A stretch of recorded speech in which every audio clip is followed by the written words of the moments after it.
Okay, here we go, part 2, which is, what is this, like part 10 now, I think, on this object of affection theme. So there's something about the truth being, let's call it the heraldry of Yahuwah. If it's not truth, it's not him.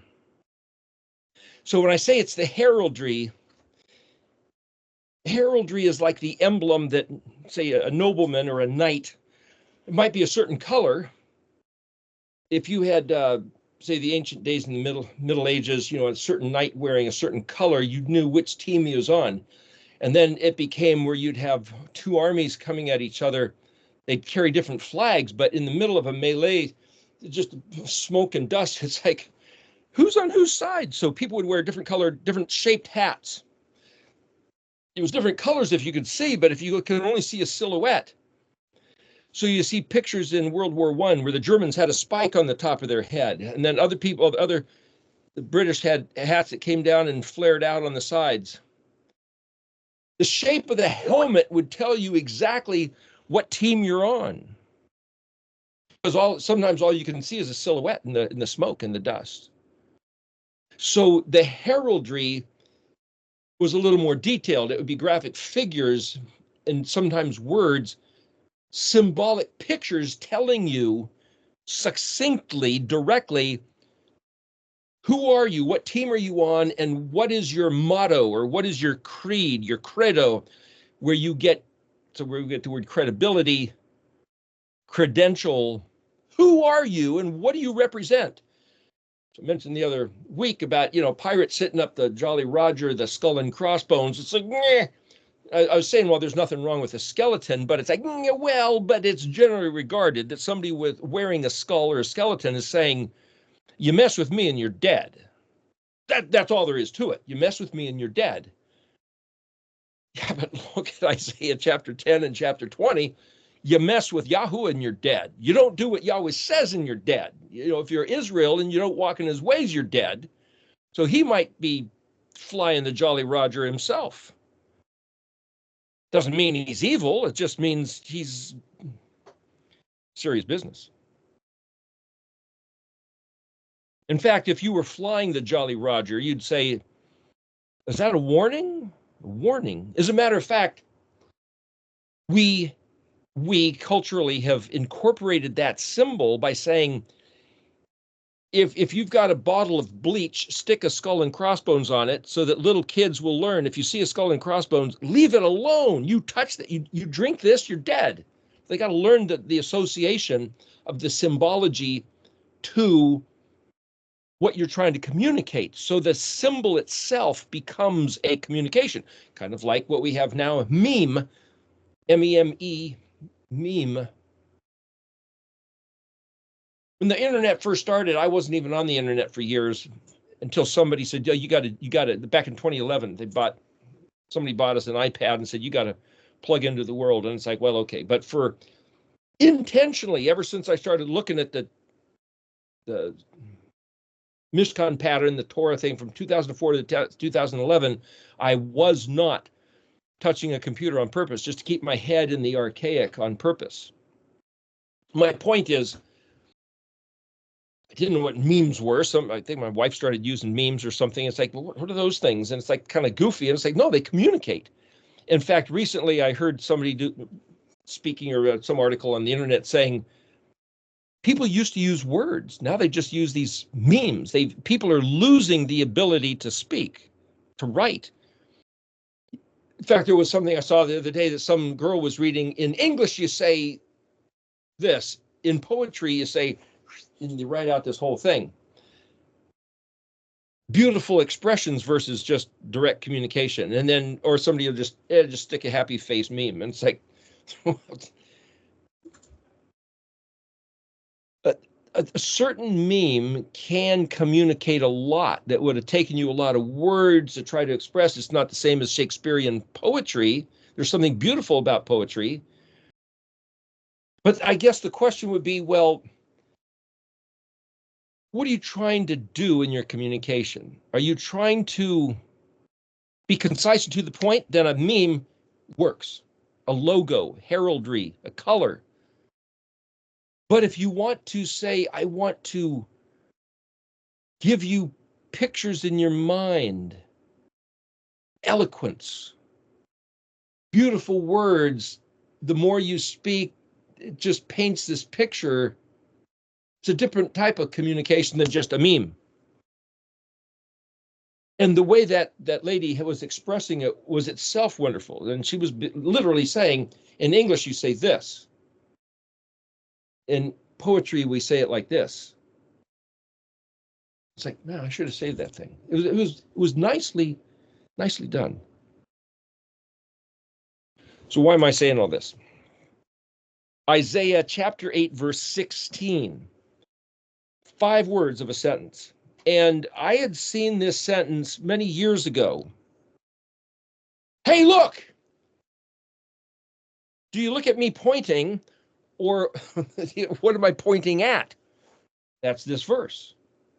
Now, there's different English translations, and I suggested to a couple people, hey, see if you can figure out what this verse is saying. And as a matter of fact, there's different ways to do that. And this is part of the eriktology study mechanism, is it's like, okay, well, I'm bringing to your attention Isaiah 8, verse 16. Okay, so you can go get your King James Bible and write down what does it say. And then you can go to the internet and you can get 80 different translations and say, what do they say this verse says? One of them said, bind up the testimony and seal the teaching onto my students. That's it. Bind the testimony and seal the teaching onto my students. 10 words. There's 5 words in Hebrew.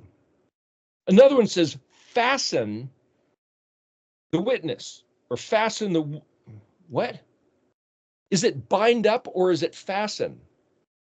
Okay, so then what I would suggest is that you maybe scan through the internet or whatever your other versions are, Amplified or New International or whatever other versions you have, and see if there's different ways that people have expressed the translation of this sentence.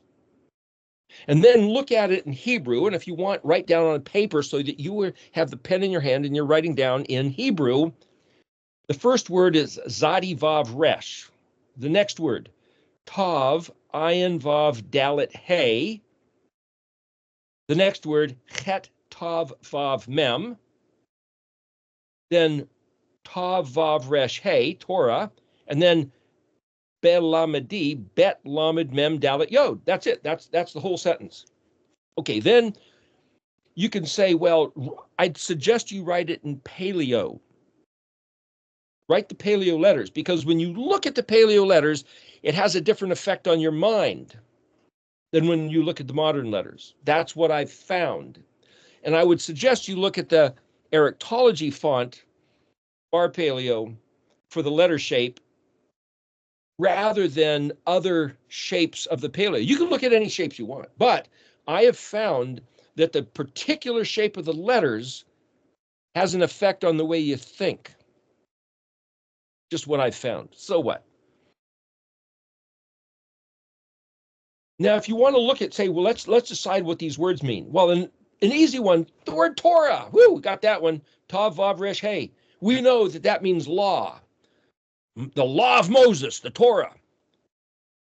Well, you look a little closer and you realize that's not what it means. That's the way it's told to us that it means. But if it says, and seal the teaching onto my students, then they're using the word Torah to mean teaching. But that's not the word translated teaching. Natan, nun tav nun, is to give, but tav nun hey is to teach. Debar is not only word, but it's stipulations. Aleph Vav Tav is also stipulations. But lamed, lamed mem dalet, hey, that's like the last word. That means to teach and to learn. But what is a teaching? Well, the Torah could be a teaching. Torah is more instruction. There's more to it. We'll look a little closer. But so the last word, belamedi, Bet is the prefix letter, lamed, lamed mem dalet, which is the word, which is the exact same as the name of the letter, our letter L, lamed. And then the yod suffix means my, so the letter bet as a prefix means in, on, with, among, through, or against, or in the condition of. So it's with or onto, in this case, onto yod suffix my lamed. Well, that would be my taught ones. But it doesn't say taught ones. See, the word talmidim is the word used to regard the New Testament disciples. And see, the word for discipline, to behave a certain way, a certain discipline, that's the root of the word disciple. But the disciples, the 12 disciples, or 70 disciples, 12 apostles, the disciples were the ones in the New Testament that hung around with Yahusha, learned what he said, so they should do what he said, disciplining their lives accordingly to his teachings. Disciples. And the Hebrew word for disciple is talmidim. Well, they put a T in front of lamed, and instead of a yod suffix, it's yod mem, which is the plural. So lamedi means my lamed, taught ones. Lamedim would be the plural of taught ones, not necessarily my. So if it's mine, it's got the yod. If it's plural, it's yod mem, just so you know. But that why is there not a tav? And why is it bet instead of tav if it's my taught ones? I don't know. That's just one of the idiosyncrasies of Hebrew. You look at it, it's like, well, there's rules, but it doesn't necessarily follow the rules. You got to get used to that. And you go, well, how am I supposed to know? If this is busting your composure, you could just say, well, then this isn't for me. Or you might say, I'm going to figure this out. See, I could say, wait a second, I happen to look at the dictionary and know that mem dalet yod is itself a word, in which case bet lamed can be a two-letter prefix. Well, as a two-letter word, bet lamed means worn out or deficient. Something is just ragged or empty. Babel, bet lamed. This is bet lamed, or bet lamed can mean wiped out. So this might mean the condition of being worn out or deficient, but mem dalet yod means, in the dictionary, measure, attribute, character, or principle. Doesn't say taught ones, does it? So the word lamed means taught. Be lamed e, unto my taught ones. Do what unto my taught ones? Affix a symbol, a signia. Now, what's he saying? Two different things he's saying. There's an action and then the object of the action. Then there's the action and the object of the action. So what he says is zor ta'oda, that's one thing. And then he says chetom Torah, that's the other thing, belamedi, onto my servants, onto my taught ones. But if it's not onto my taught ones, if it's really a worn out attribute, character, or principle or measure, because mem dalet, mad, made, well, that's M-A-D, but mem dalet, like, think of something tailor-made, custom fit. If you've got extra long arms, you get a shirt or jacket tailor-made, they'll have a little bit extra length in the arm. Mem dalet then is a measure or an attribute or the character custom tailored, fit, or principle. So I try to associate the English phonetical letters to the Hebrew translation just so I can remember. So mem dalet or mem dalet dalet is something measured to fit. But it's also the word taught one. So now we have to look at this and say, well, there's an attribute that the taught ones are measured to. Yeshua's disciples were measured to him. He is the model. And even the Apostle Paul said, follow me as I follow Mashiach. Well, that's the measure, that's the principle, the character that we should be fit to, composed into. Well, Yahuwah gave his people the Torah. So the word right before this was the Torah as the instructions, and said, Israel, your job is to listen to my voice, Shema, Koli, Shema's listen, hear, and guard, Shamar, guard, keep, watch, keep it clean, keep it preserved, conserve the reality, don't let it get mucked up and worn out or deficient, keep it vibrant, keep it real. That's shemaring the Torah. But here the thing that they were supposed to do with the Torah, onto my taught ones, is chet tav vav mem. Well, chet tav mem in Daniel 12, the archangel Gabriel, and see what I'm doing is now I'm saying, hey, I remember where that verse, that word is used in another verse. The famous verse, Daniel 12:4. Gabriel said to Daniel, hide the words and seal the book until the time of the end.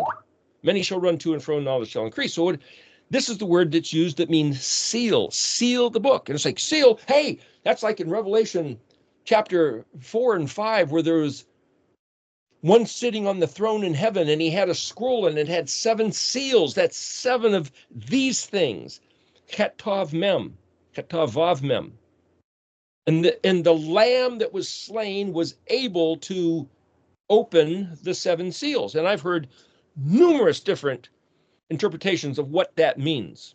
Just so you know, you can't necessarily believe any of them, but you might want to listen to them just to, about that. What does that mean? Or is that viable or possible? Maybe. But just saying a seal. So if you have a wax stamp, typically it's red wax, somebody will write a letter and put the insignia in it. And so if that's busted, then somebody's messed with open with the letter. It's a way of making sure that it hasn't been tampered with. Well, so we don't have any viable chet tav vav mem that lets us know that the translations we have are accurate. What we have is the hope that the Holy Spirit has preserved it. The hope?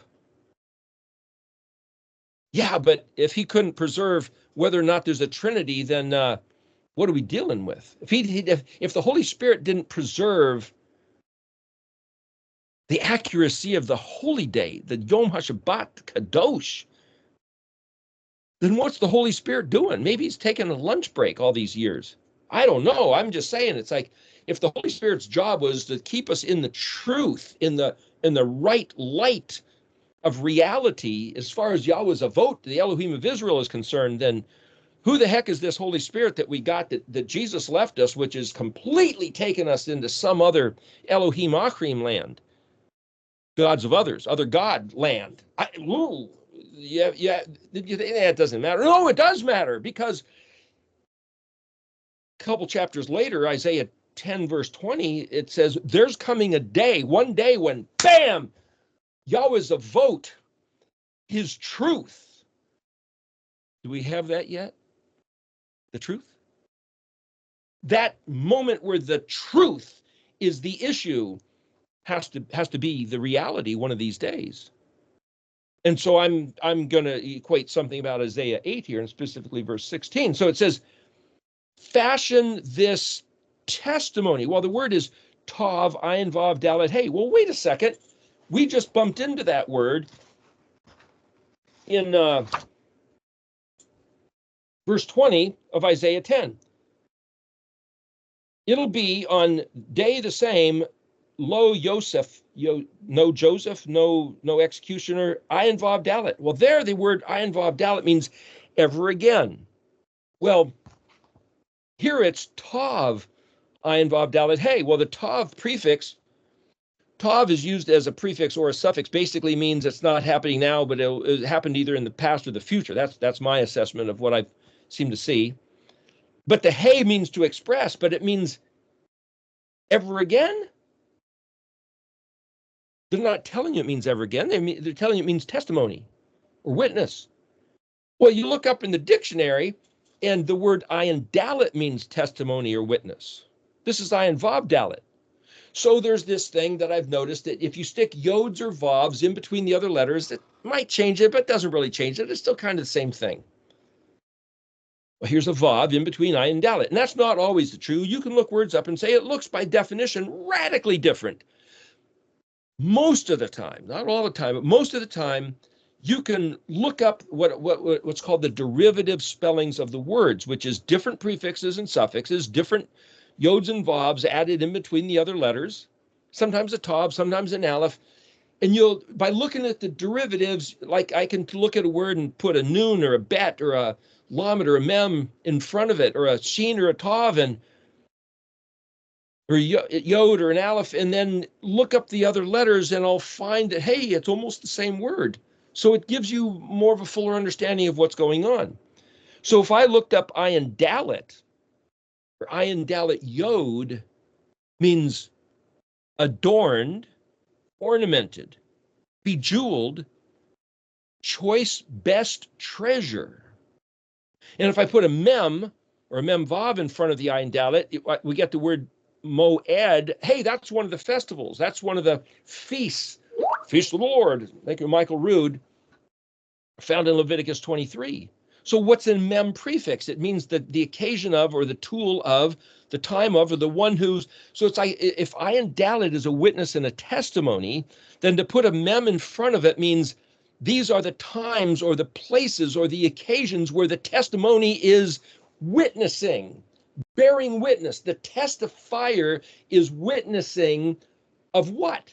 And if it ends in a yod, moedi, as in Leviticus 23, then Yahweh's saying, these are my moedi. See, he didn't say moedim in Leviticus 23. These are the feasts, the festivals, plural. Moedi means personal. It's not in the plural. So when he says this is my moedi, well, edi, bejewelment, personal ornamentation. So all of a sudden you look at the Hebrew and you realize, hey, wait a minute, this is Yahuwah saying, these feasts, festivals, commanded gatherings, times I appointed you to meet together at these specific occasions on the calendar, spring and fall, plus at Pentecost, Shavuot, 50 days out from unleavened bread. There's different ways to regard it, but basically, he said, these are my personal bejewelment, ornamentation. It's my heraldry testifying of my identity and my kingdom. Well, wait a second. If the Moedim, if the feasts and festivals of Leviticus 23 are Yahuwah's Moedi, his heraldry, his personal choice best bejewelment that he designed for himself to testify and bear witness of his self, identity, kingdom, majesty, why would the church, thank you, Council of Nicaea, Mr. Constantine, find them to be so horrible that they did away with them and said, we're going to dress up in Christmas, Easter, and Halloween, by golly. What? So what? No, is that a bothersome situation? Just matter of fact, is that disturbing? If Leviticus 23 starts off with the Sabbath day, Yom HaShabbat, the Kadosh day, the holy day, the seventh day. No, we're going to change it to the first. You can't do that. Well, they did it. And here's my 7 Moedi. No, we're going to change those too. We're going to call those things, we're going to relabel the Moedim and call them detestable practices of the Jews. Really? Well, see, if the word ayin vav dalet, you look in the dictionary, it means again and again, repeatedly and forcefully. Yahweh says something again and again, repeatedly and forcefully. And you can find other places where he said, there is no other Elohim, Ein od zulti, Ein od, ayin vav dalet, zulti, there is no other. Again and again, he keeps telling us the same thing. He's the only Elohim. And his words are the Brit Olam, the eternal covenant that won't change, and he won't change. And yet we're told he was We're told he changed the covenant, changed the people, changed the circumstances, and changed what it means to love him. He said, if you love me, keep my commandments. But then all the commandments were erased at the cross except the commandment to love him. Or that's what we're told. What is the love of Elohim? Well, the Apostle John said in the epistle of 1 John, he said, to do what he said, to obey him is to love him. And if you don't obey him and you say you love him, you're a liar because you don't get it. You don't understand. You're not a liar. No, that's what it says in King James. You're a liar if you say you love God and don't do what he says. So again, we have to change the definition of words and say, no, I love him. That's a statement of my heart.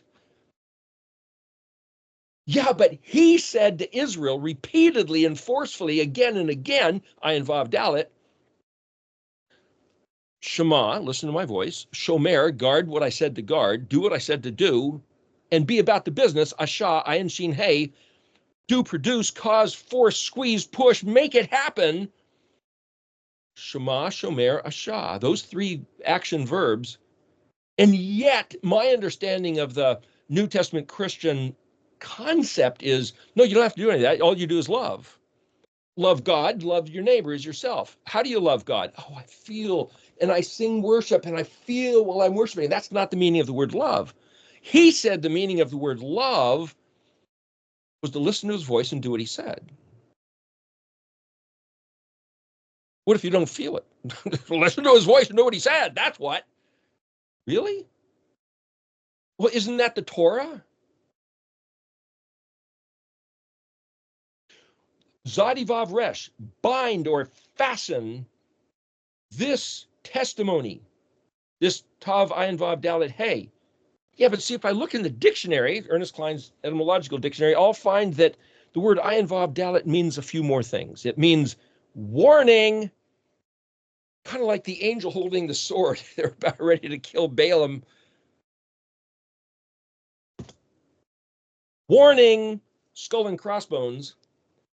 Ayin Vav Dalet, warning again and again, repeatedly and forcefully. It also means mission and purpose and clarified. If we have time, we'll look at Isaiah 22 about that. Ayin Vav Dalet is something repeatedly, a flashing light, the skull and crossbones saying, you better pay attention to your purpose and your mission of what's going on around here. Hello? Do I have to be so gruff about that? That's what this word is. I'm trying to say, this is not a nice, pleasant little word, Ayin Vav Dalet. Again and again, repeatedly, forcefully, it's a thrusting ramrod. You might even picture, like in the olden days, where you have a castle and the enemy's coming and they got this big log and they have these, or they have sometimes a log on chains and they'll just wham and swing it to break down the doors. That's what this is a picture of. And I say a picture of because fasten this testimony on my taught ones. Fasten this testimony. How do you do that? Bind the witness onto my students. Well, those are the English words and those are definitions, but what? Bind the witness onto my students? What does that mean? How do you do that? And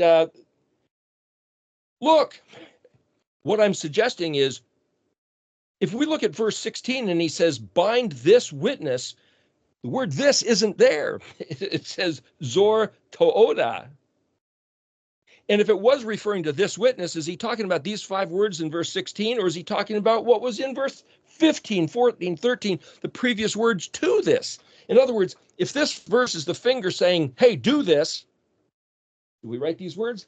If you go to Deuteronomy, write these words on the doorposts of your house. Which words? And you'll see sometimes, maybe not always, but you'll see the words, you open it up, it's all written in Hebrew, I'll read it. They'll write the words that say, write these words on the doorpost of your house. Which words? These words right here. Or was it talking about the words that came before the sentence, these words? Nobody reads Hebrew, so it doesn't matter. Nobody reads this sentence, so it doesn't matter. Oh, it matters. It matters a lot. Zor Toda, Ta'oda, Chatom. Well, the word Chatom, like I said, is a seal, a signet seal, the Torah. How do you seal the Torah? It doesn't say the, it says Chatom Torah Be'elamadi. What is a signet seal regarding the Torah? Well, there's the seventh-day Sabbath. That's the sign, the signet seal that you're his people and he's your Elohim. Why didn't he say so? No, he didn't say that. He said, signet seal, Torah, unto my taught ones, unto my students. What's this word Zadi Vav Resh? To look at the derivatives, I could say, well, what about if I put a noon in front of Zadi and took out the Vav? So it's Nun Zadi Resh. That's the word Natsar, which means to convert to Christianity. That's the word for this sprout, but it means to guard from danger. To guard from danger. Well, if the danger is somebody's going to come in and break down your castle with this big tree trunk log swinging on chains to bash in your front door, that's to be besieged. You better put 2 or 3 layers of a door and put a bunch of stuff behind it so they can't push it in. That's how you'd guard from danger. It means put the safety catch on a gun. If you have a gun and there's a little safety button, you make sure that the thing's not going to blow your head off by mistake. It also means to keep something secret. It also means to be kept close, blockaded, or preserved. To protect or observe, which is similar to shamar. If you look at Nun Zadi Resh and put a kaf at the end, it means needy or indigent or destitute, which means I'm craving something I don't have. I'm in want. I need something. If you put the letter kaf behind the word natsar, that means you're needy. Guard from danger. Well, if danger's coming, then what I need is protection.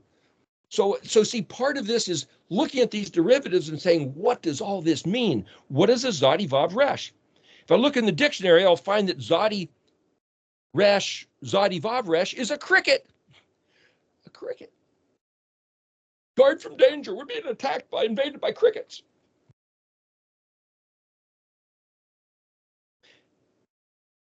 Zadi Vav Resh means fashion. Spiffy clothes you got on there, nice fashion. It means concise expression. It means packaging. It means wrapped up in. If you have a dead body and you wrap it up, now you've got a mummy. That picture of a mummy is a shape that's wrapped up, confined, besieged. His mobility is fastened and held, pinned down, kept secret.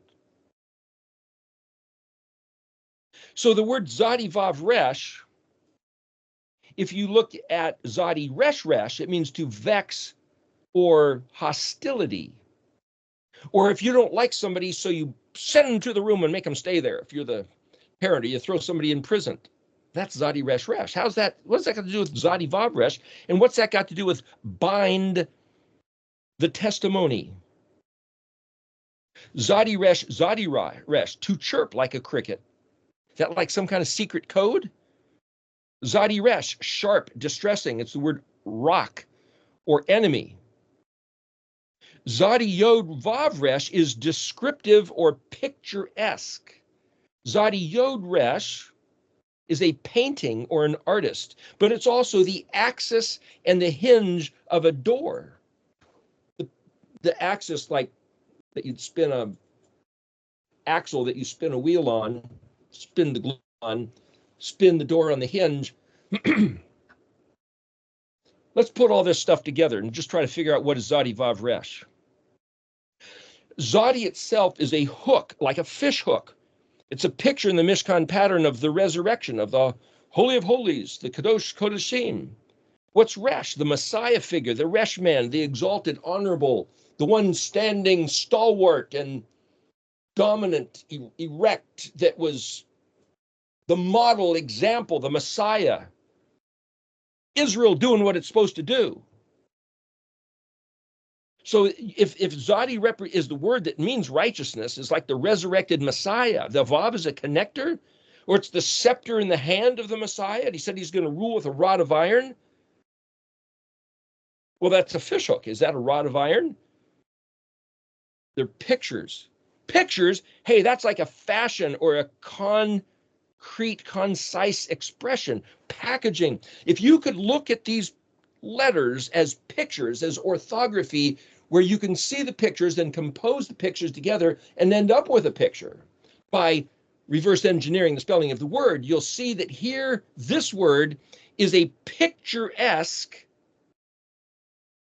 something that an artist might do of a secret code where this oppressor, this man with power that could punch the doors in of your castle, the Messiah figure, the glorious prince,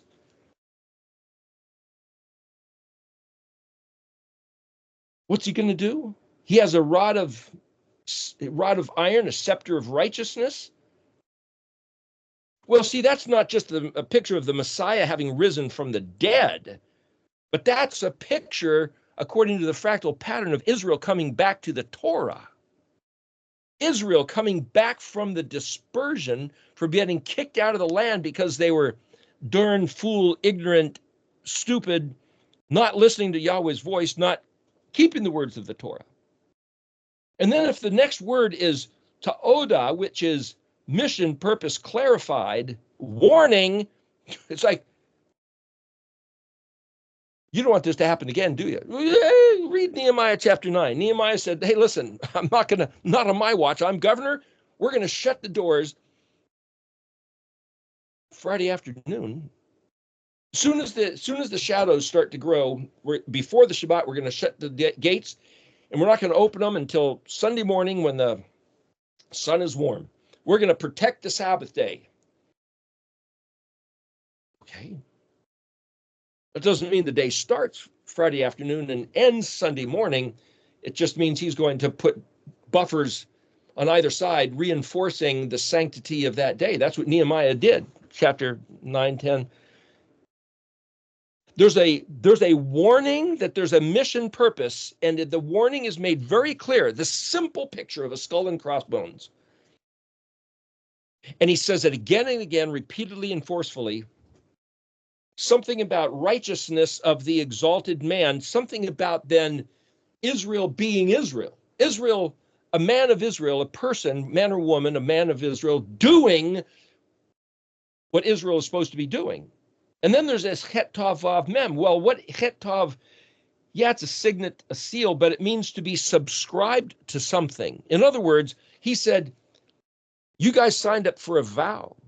And that vow includes both the blessing and the curse. We mentioned a couple of weeks ago, why would anybody vow? Because if you keep the vow, there's a great reward. There's a blessing compounded with multiplied benefit to you just for swearing a vow and keeping the vow. Well, then don't make a vow if you're going to get cursed big time for not keeping the vow. If you're going to make a vow, keep the vow. If you don't make the vow, then you don't get the blessing. So it's like we're put in a predicament and say, listen, if you vow and you keep the vow, you get a great blessing. If you don't vow, you're not even in the game. But if you make the vow and you don't keep the vow, wham, you get a big curse. That's the way it works. That's just the way Yahweh works with Israel. That's what he designed.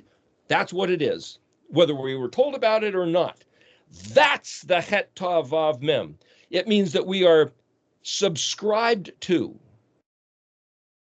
Another interesting thing, you stick a noon in front of it, you get noon Het Tav Vav Mem, and it's the word baker, like a guy who bakes bread. Why in the heck would that be the word baker? Baker, hey, I remember a story in Genesis where Joseph was in the dungeon and he's talking to Pharaoh's baker and butler, they say the wine steward and the baker, and they both say, hey, we're both innocent, we're thrown into the dungeon here. And they had these dreams, and Joseph interprets the dream. And then what happens is that the wine steward is released and put back into the position, but the baker loses his head. He gets executed. But so I went and looked that up, and that's not the word that's used for baker. The word baker is Aleph Pei Hey. Well, Aleph Pei is the word for nose. It also means to characterize. It's also the word for wrath. So it's interesting that just thinking, just separate connecting dots, that the word baker is noon in front of het tav mem. This is the word het tav vav mem, but the word baker also is characterized by nose or wrath, or the nose is the characterized wrath. And it's like, what is this seal? If you go back and look at what Yahweh said, it says, here's the deal, Israel. You walk in my ways, you swear the vow, which your forefathers did, then I bless you more than any other nation on the face of the earth. But if you don't, you got my wrath coming down, man, bam, like crazy, which is Isaiah 8:10 up to chapter 20 and numerous other places. Yahweh's wrath is just poured out fiercely. And I'm just saying, that's just looking at the fact that it's this word for baker. Het tav vav. Well, the word het tav is terror, but it also has to do with where you stand under your foot. You're subscribed to.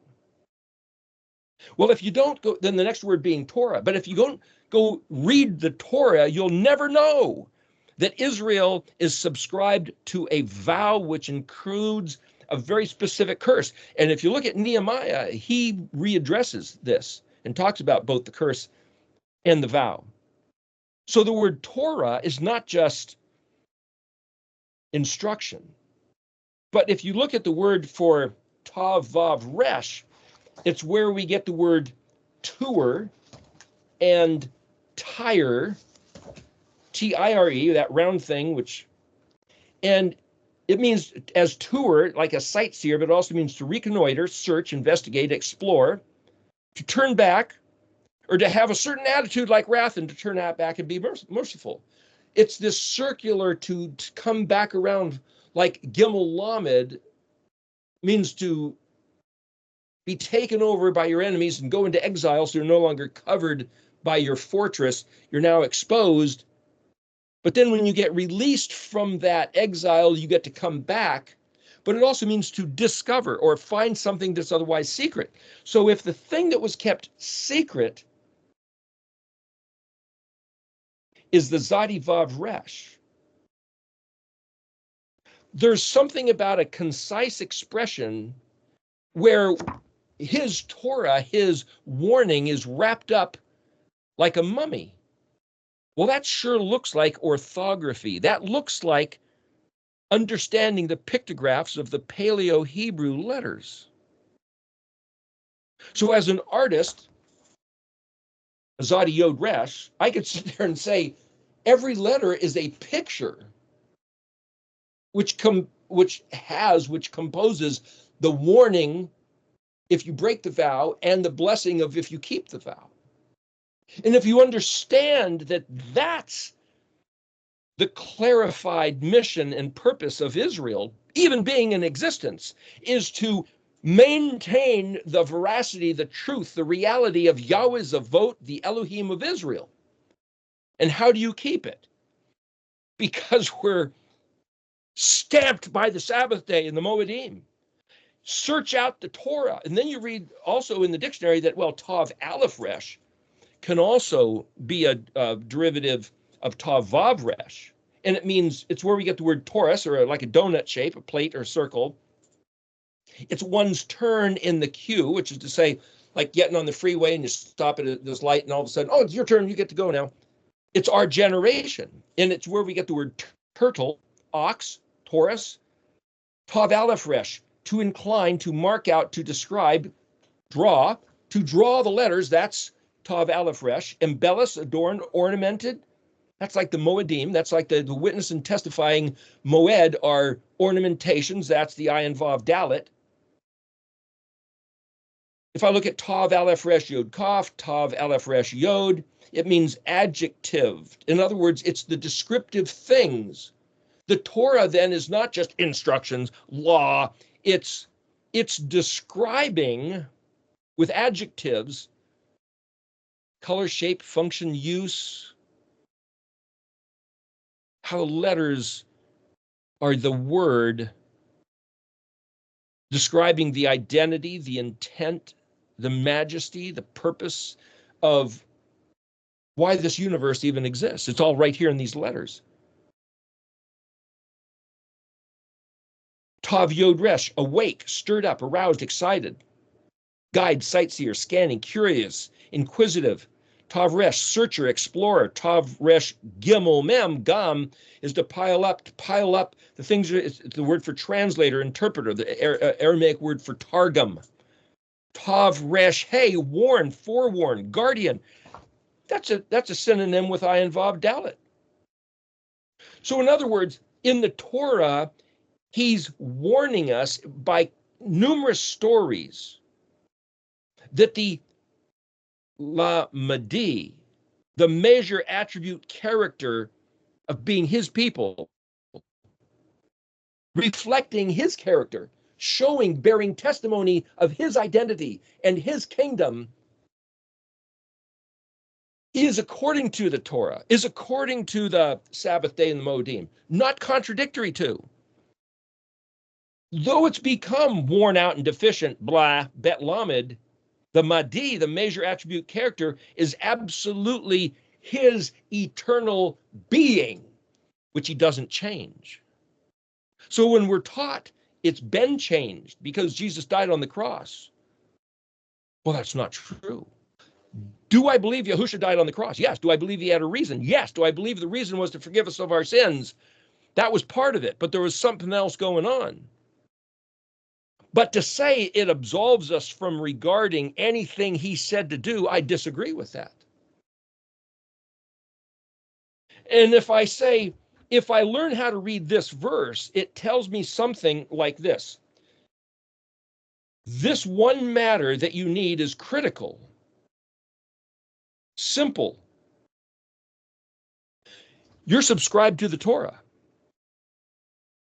That's the warning. Critical, it's essential. This one matter, this Zadi of the Resh, Israel, this one stamp, you are subscribed, you're in a vow to keep the Torah. And if somebody says it was done away with, it's a liar. If somebody says it's been changed, they're a liar. If somebody says it doesn't matter, they're a liar. And if somebody says, hey, it's really a good thing if you break it, it's a liar. This one matter will be assaulted, besieged, lied about, stolen from you, portrayed as worthless. The Torah is the teaching of my character, my principles, my measure, my attributes.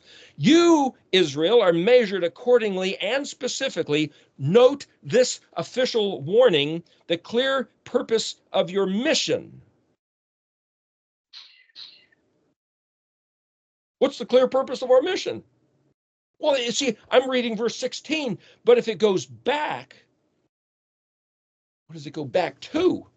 Well, you got to go back to like verse 11 and verse 12. Verse 12, do not speak, persuade, or influence about Kuf Shin Resh, which is conspiracy theories. Don't talk about, don't push, don't promote conspiracy theories. Why? They're probably true.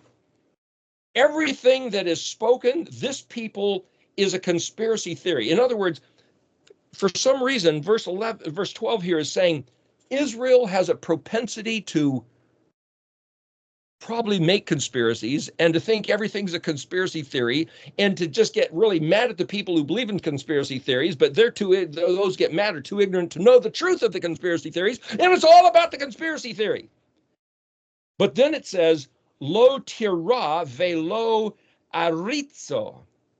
Do not fear and do not have awe or give any admiration concerning the power of the conspiracy theories. It's not denying that they're there, but verse 12 is saying, as far as we're concerned, now I know a lot of conspiracy theories, but don't even talk about them. Don't promote them. Why? Verse 13, Aleph Tav Yahweh's a vote. Aleph Tav Vav. Now, Aleph Tav Vav would be translated him or this.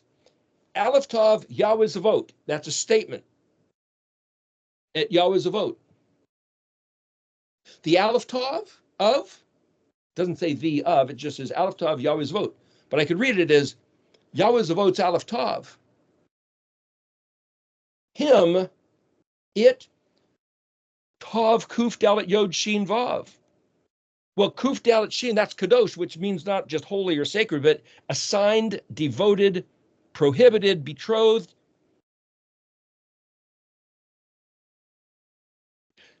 Yahweh assigned his Aleph Tav to his people. And then it goes on to say, Vav, Hey Vav Aleph, which means it, the same. Mem, Vav, Resh, Aleph, Kaf, Mem. Well, Kaf, Mem, the suffix means you, plural. Mirah, Resh, Aleph, Hey means to see or to perceive, or he allowed to be seen. But Mem, Vav, Resh, Aleph is translated fear, terror, or reverence. And then it says, and he, it, Hey Vav Aleph, the last word here, Mem, Ayin Resh Zadi, Kaf Mem. Well, see, that's playing off the last word of the previous verse that says, Tav, Ayin Resh Yod Zadi Vav. So to see this as a Mem instead of a Tav prefix, Ayin Resh Zadi is still Ayin Resh Yod Zadi. It's the same word. And if it means strength, might, power, cruelty, tyranny, have awe, adored, admire, esteem, in other words, you're looking at with like, oh man, the Aleph Tav of Yahweh Zavot. That's it. That's your focus of all your awe, all your esteem, all your admiration, all your mind is Aleph Tav Yahweh Zavot. Sounds a bit obsessive, don't you think? Verse 14. Vahaya, exist la mekdash, as sacred, vela eben, as a stone, nun gimel pei, is to strike the foot or stumble. It says, what? And this is going to exist as a sacred stumbling stone. What? See, the next couple things he says here sounds like Yahweh saying, listen, Israel, I'm going to make the only thing that matters to you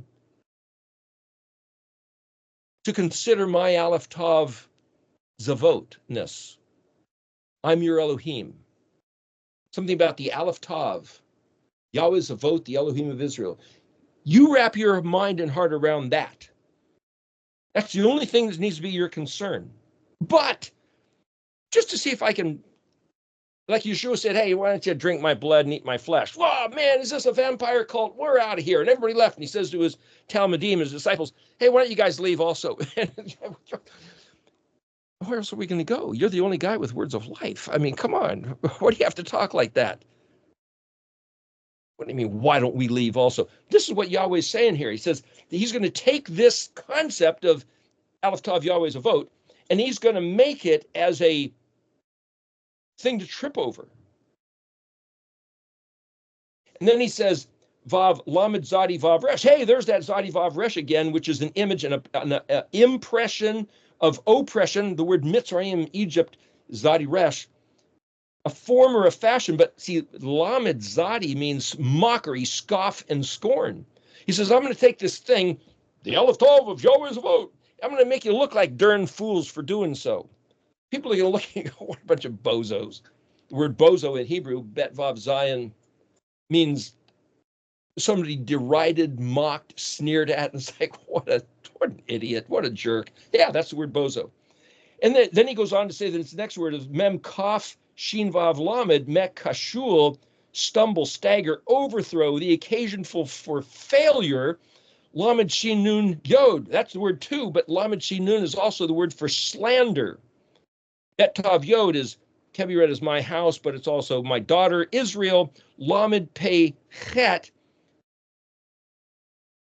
Well, pei chet means snare, trap, or disappointment. It's like, hey, let's go back under the law. Let's turn our back on all his grace and go back under the law, keeping things that we can't keep. So we get all his wrath and punishment because it's like, really, what an idiot. Yeah, that's the way this has been despised. And then the next word, Vav Lamed Mem Vav Kuf Shin. Well, Kuf Shin is the words for straw or something stiff or hard or rigid or unyielding. Mem Vav Kuf Shin is snare, obstacle, like a landmine that'll blow up or to set bait.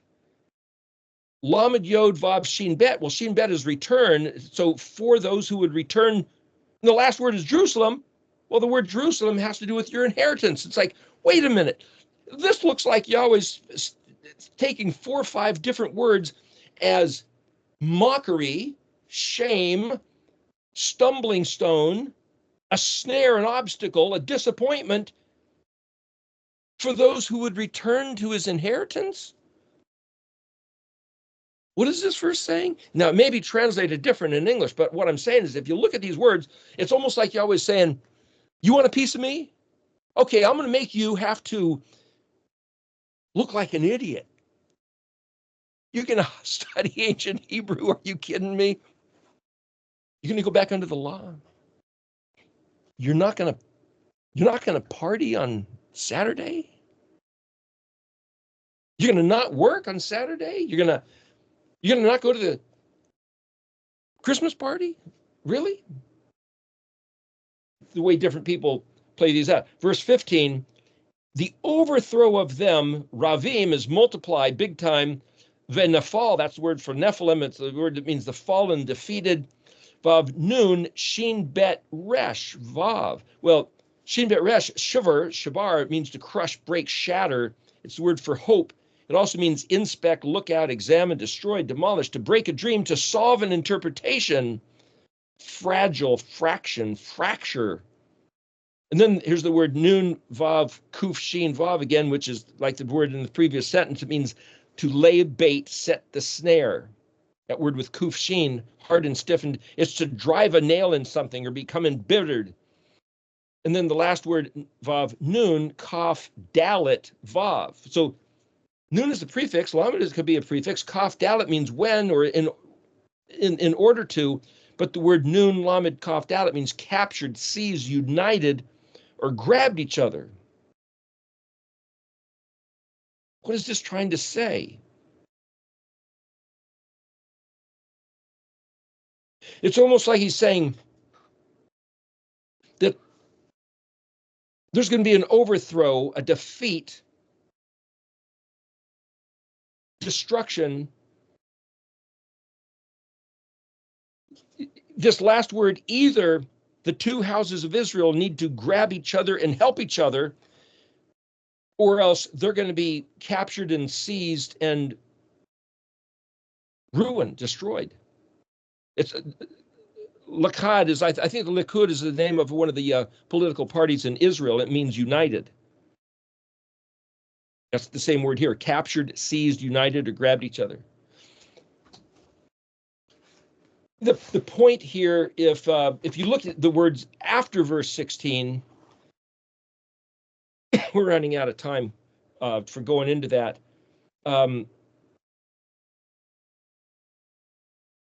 There's this other verse. Let me jump down to verse 20. It says, La Torah ve la ta'oda, lo yamero kadabar hazah asher ein lo shachar. Just look at this verse here as an ending for today. It's translated different ways. If I read the way it's translated in Stone's Tanakh, it's like, it's like I can't even make sense of it. But I've heard it translated to the Torah and to the testimony. If they don't speak according to this, there's no light in them. To the Torah and the testimony. That's those two words, la Torah, ve ta oda. But remember, the word testimony, oda, that's the same word used in verse 16, which means warning, mission, purpose, clarified, again and again, repeatedly, forcefully. In the word Torah, it's not just the law of Moses. It's find out, search, reconnoiter. Like this was some significant military mission, and you reconnoitering or doing reconnaissance. The SR-71 airplane was the reconnaissance airplane. It would fly up over 90,000 feet and take photographs of other people's stuff. Find out what's going on. Realize that there is a dire warning and that this is a critical mission that only Israel can do. And if somebody else says, well, I'm not Israel. Oh, okay. Now, if you guys who are not Israel don't want to be the Jews or anything to do with that, if you want to believe that you're still accepted for believing in the blood of Jesus, Go ahead. I'm not going to tell you that that's wrong. What I'm going to say is that it's not the replacement for Israel's instruction. As Israel, there's the Torah and the testimony. And if they don't speak, if something is not spoken, kadabar, like this matter, kadabar hazah, asher, straight, right, valid, authentic, confirmed, ein lo, there ain't of it. And then here's the word shachar. The word shachar, shin chet resh, the time of day, which is called shachar Allah, is when it's no longer pitch black midnight, but it's not the dawn quite yet. It's this fading, it's an erev time between the darkest night and when it's daytime. That's called the shachar Allah. And so it's a gradient progression. What's called the erev in the afternoon, this is called the shachar Allah, which is also an erev, a blending. You look at the word shachar in the dictionary, and it means dawn, but when is dawn? Is dawn when the sun hits the horizon and now is up? Or is it, hey, look, it's starting to get blue sky instead of black sky? It's the word black. It's the word dark. It's the word to seek early, seek diligently, inquire earnestly, rise early, go visit, gloomy, depressed. It's all those words. Those are all the words that make me think of that's what the women were doing Sunday morning when they got up to go visit the tomb where Yeshua had been laid after he was crucified. They were gloomy and depressed. They rose early to go visit. They were inquiring earnestly, seeking diligently, early, while it was dark, early morning, dawn. All those were what they were doing. So that had something to do with this word shachar. But the word shachar also means shedding of light, hope, elucidation, and sense or meaning. And this is saying, la Torah ve la ta'oda. Well, what's that letter lamed as a prefix? It means, well, lamed is a shepherd's staff, which is of authority. Lamed means to teach and learn.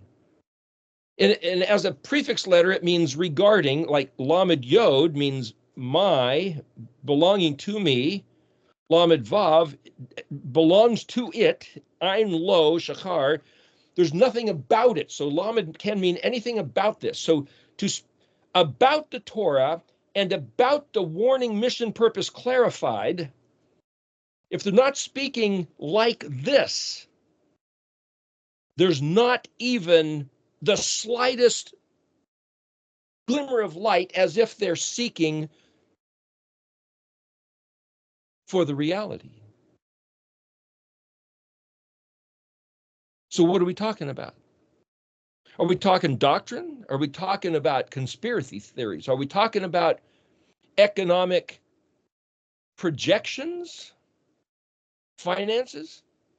Are we talking about fake science, fake law, fake history? There's all kinds of stuff on the internet these days. What he says in previous verse 19, he said, this is a kind of an interesting one. It says, if they say to you, hey, seek drash from the hey, aleph, bet, vav, tav. Well, aleph, bet is father. So it says ha, abot. Well, it says, well, that would be necromancers. Well, necromancers, those who consult the dead. Well, this is the ancestors, the fathers. Is that necromancy? Or to the, here's an interesting word, hey yod, dalet ayin nun, yod mem. Well, dalet ayin is the word knowledge, so dalet ayin nun is a scientist. So it says, if you seek the ancestors and the scientists, then it says, hey mem, zadi pay, yod mem. Well, zadi pay is the word for chirp, twitter, whistle, rustle, the noise that a dense grove of willows makes with the leaves rustling. And it's like, isn't that like the crickets chirping? Kind of a synonym. In other words, is it a secret code? And that's where you can see some people, especially with videos and movies and TV, they mutter stuff. They say stuff. It's like, May not be speaking in tongues. It may be some Buddhist chant or whatever. I remember that being back in the 70s. What's it saying? Mem Zadi Pei is a watchman, like a Nun Tet Vav Resh, a watchtower, an observatory. If they say, let's seek of the ancestors, the previous generations, esoteric knowledge, stuff I was talking about a couple of weeks ago, saying, the scientists, the people working at NASA, the people that work in with the CIA, the people that were doctors, the people that are these mystery cults, the Illuminati, they all have these ways to open up your third eye, your hippocampus, to Tesla's studies to get to find the right frequency. Or we can listen to what Yahweh said. If you're Israel, do what Yahweh said. But you got to know how to read his words to do what he said. So what I think, my own take on it, is whatever these guys have been able to prove, that if you say certain words, think certain thoughts, project certain affirmations, attracting abundance, there may be something to that, and maybe it'll work for people that are not Yahweh's people. Even if you are Yahweh's people, there may be something that'll work. But what none of those guys are talking about is listen to Yahweh's voice and read his words. Know what they mean by looking at the pictographic shape of the letters. Zor Ta'oda. The testimony is wrapped up. See, the Zadi of Resh is the resurrection of the Messiah. And for me to look back at the Mishkan pattern and say, not only is it keyed to the Moedim, but it's the gospel narrative story of Yeshua. The Ayin Dalet, Ayin Tav. Understand the door, understand the X, Tav, the mark, the sign, the letters. That the letters are all talking about Yeshua being the door. If Yeshua is not involved in this, we're only going to have part of something. To understand who Yahusha really is, but not that he's the God who changed everything. In fact, that's this whole discussion. Should we think of Yeshua as God, as the deity, as Elohim? And is Yeshua Yahweh? And we've had this discussion, and it's worth having the discussion. We've talked about it on the after show here numerous times. And my point is, he said, Yahuwah Zavot, his father, our father, his Elohim, our Elohim. He never said, I'm your father, I'm your God, but that's what's taught. What he is and why he is and how he is was this conundrum that Elohim gave to us, and for us to be disturbed, confused, how do I put it in the best words? It was his design. It's worth talking about. But what I'm saying is, I personally reject that Jesus Christ is my God, because Jesus Christ is a fictional phantasm concocted by taking bits and pieces of a bunch of stories. Now, Yahusha, being Mashiach, being the Word made flesh, being equal to the Elohim of John 1:1, that's a different matter. But then the English words we have don't express correctly from what the Greek words are. And then it becomes this whole other study, say, compared to the Aramaic and the Hebrew. And it's like, it requires more effort than just, do you believe it or not? Anyway, what I'm trying to say here is that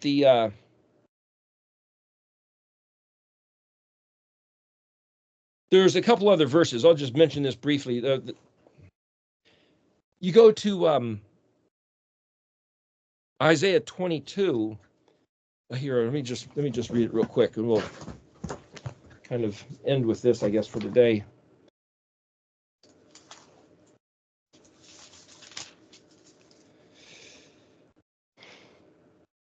Starting in voice 7.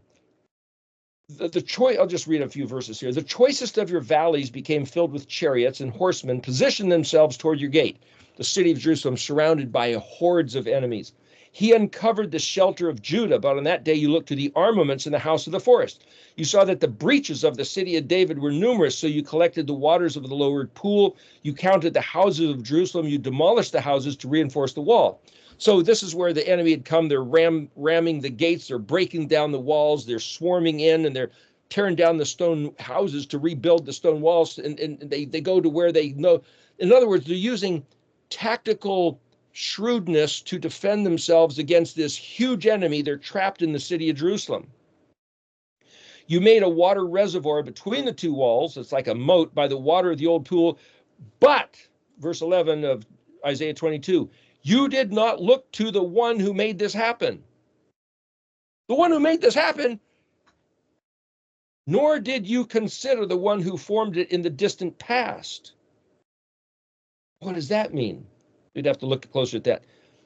Yahweh Elohim, Yahweh Zavot, Elohim, master of legions, declared that day to be for crying and lamenting, for baldness and the donning of sackcloth. In other words, for Yahweh to allow the enemy to come and surround the city and just tear the thing apart, instead of the people saying, okay, Yahweh, we deserve this, whatever it is, but you're our Elohim, please help us.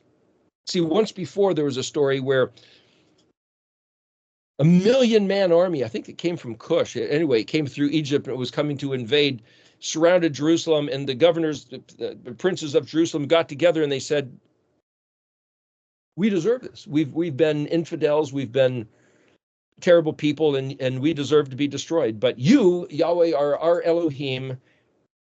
If you will, please help us. We look to you. And Yahweh said, I'm paraphrasing here, but as the story goes, I forget which book it's in, but he said, that's all I need to hear. And he sent mice in to eat the ropes and straps and cut holes in the bags. Like overnight, the 1,000,000-man army woke up and go, what? And they took off running because everything was just dropped on the ground. And suddenly they were defenseless. They had no provisions. And then the people of Israel, of Jerusalem, went out and picked up all the stuff. So the 1,000,000-man army was used as a caravan to deliver food and equipment and drop it outside the city and then take off running. And Yahweh did that by sending in mice. That night, once his people said, we deserve this, but to you we look for grace and mercy. Please be compassionate to us. Forgive us if you will. You are our Elohim. But instead, what these people did, verse 12, verse 13, yet behold, there's joy and gladness, slaying of cattle and slaughtering sheep, eating meat and drinking wine. The people are saying, let's eat and drink, for tomorrow we die. Yahweh speaking, verse 14 said, this became revealed in my ears. I, Yahweh Zavot, that this sin will never be atoned for until you die, said Yahweh Elohim Zavot.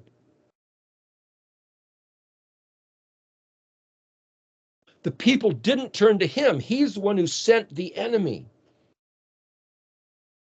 But the purpose of the enemy was to get his people to turn back to him. And when they said, let's just have a big party because we're going to die tomorrow, he said, oh, you're going to die tomorrow. That's right. When we see the travesties happening around us, what do we do? What do we say? Where's our heart? Where's our alignment? Yahweh Zavot, the Elohim of Israel, to his Torah, to the warning. The Torah is the vow, everything Yahweh said we will hear and we will do. And what's the warning? Big trouble if we don't. Okay, we were taught lies, we've promoted lies. We didn't know, we thought it was done away with. We thought Jesus died on the cross, took care of it all. And if it doesn't, please forgive us and help us walk in your ways. Within the next month or so, Pesach's coming up. You might want to look at that. You might want to look at keeping Pesach and Chag HaMatzot and start counting for Shavuot. Those 3 Moedim are right at our doorstep. The people of Elohim, Yahweh Zavot, his people will keep his testimony and promote that there's something about those Moedim which are exclusively him. And anybody that refuses to keep the Moedim is because they either don't believe or don't understand or don't want him as their Elohim. What does that mean? Where do you stand? Anyway, we're time to close off here. You want to close off, Carla?